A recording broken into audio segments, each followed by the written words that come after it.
What's good, PlanetDestiny? Well, the fuse has indeed been lit regarding the Taken King's pricing structure. And today, those flames grew bigger and bigger as a Eurogamer interview with creative director Luke Smith was released. We here at PlanetDestiny want to offer our opinion on this matter and go over the highlights of the interview, explaining why there is controversy and exploring both sides of the argument. Then we'll ask you, the viewers, for your opinion on this issue.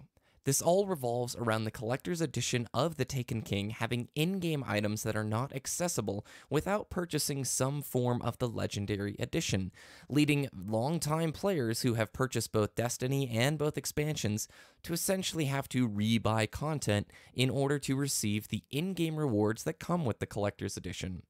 The Eurogamer interview with Luke Smith made it very clear that there would be no other options offered to the player than what was already outlined at E3. We had a little bit of hope that potentially these collector's edition items would be offered to longtime players who already own both expansions and Destiny in some form, but this interview seems to have squashed that idea.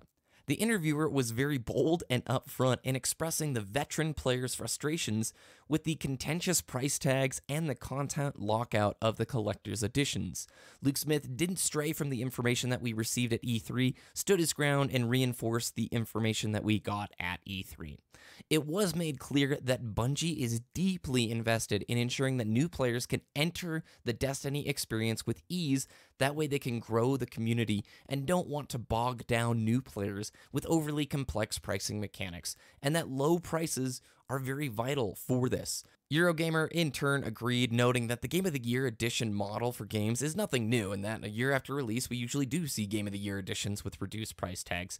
But the interviewer went on to note that this isn't really the issue causing the main frustration with the veteran player base. It was confirmed by Smith that our suspicions were true, that the collector's edition was not only intended for new players, but for returning veteran players as well, noting that if the players saw value in it, they will invest, regardless if they are a new player or if they are an old existing player who already owns Destiny in both expansions. Many of us were hoping that there was going to be some sort of hidden version that they were going to announce later that contained the collector's edition goodies for veteran players who have both expansions and Destiny already, but it doesn't look like that's the case. And then the Eurogamer interview asks, and I quote, "Can you see that some fans are confused that you're asking them to buy stuff they already own?"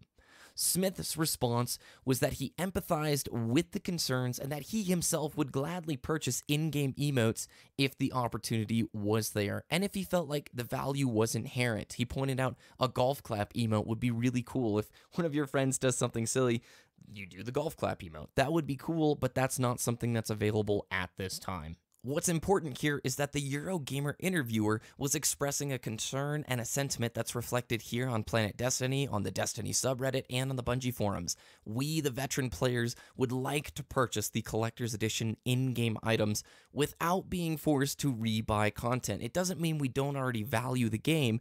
It means we want more from the game. We just don't want to be forced into repurchasing content. Luke Smith's reply is one that's causing a lot of issue on the subreddit and on the Bungie forums. "We feel it's being unfairly maligned." Luke Smith says, and I quote, "Well, we have nothing more to talk about regarding your opportunity to spend extra money in Destiny, other than the Taken King and the 3 versions we've announced." And, from appearances, this sort of seems to be condescending and dismissive, but really this is something we've seen from Bungie time and time again. We have nothing new to announce at this time, but more is coming. They're always working towards improving this world, but how many times have we heard Deej say there's nothing more to talk about, but we'll be back in the future to discuss more. You can then understand why the Destiny subreddit and Bungie forum was not quick to give Luke Smith the benefit of the doubt. Remember, Luke Smith is a designer who's brought some incredible parts of Destiny to us, the players, and that he is not a full-time PR person. Deej does an excellent job in this arena and might have been more suited for this interview. Regardless of the perceived value of the in-game items, the veteran community does not want to feel like any bit of content is corralled off or reserved through a paywall that makes you repurchase content. There is a great positive on the horizon. Deej on the Bungie forums today wrote, "Year 1 players won't get the same perks as people who buy a collector's edition. They'll get something better." Tune into the weekly update for more. So it looks like there might be some nice goodies coming to Year 1 players that won't involve the collector's edition. For the players, we're not saying your anger is unjustified. We're not stoked either. It is a bit of a bummer.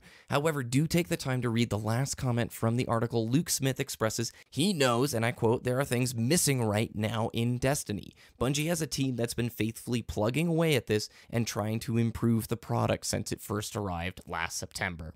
And for Bungie, we are totally okay with the fact that a company needs to make money, and we understand that the collector's edition is not built for everybody.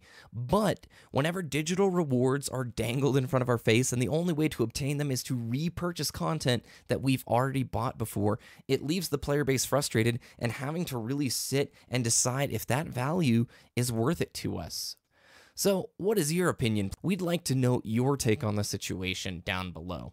Thanks for watching, and we'll see you next time, Guardians.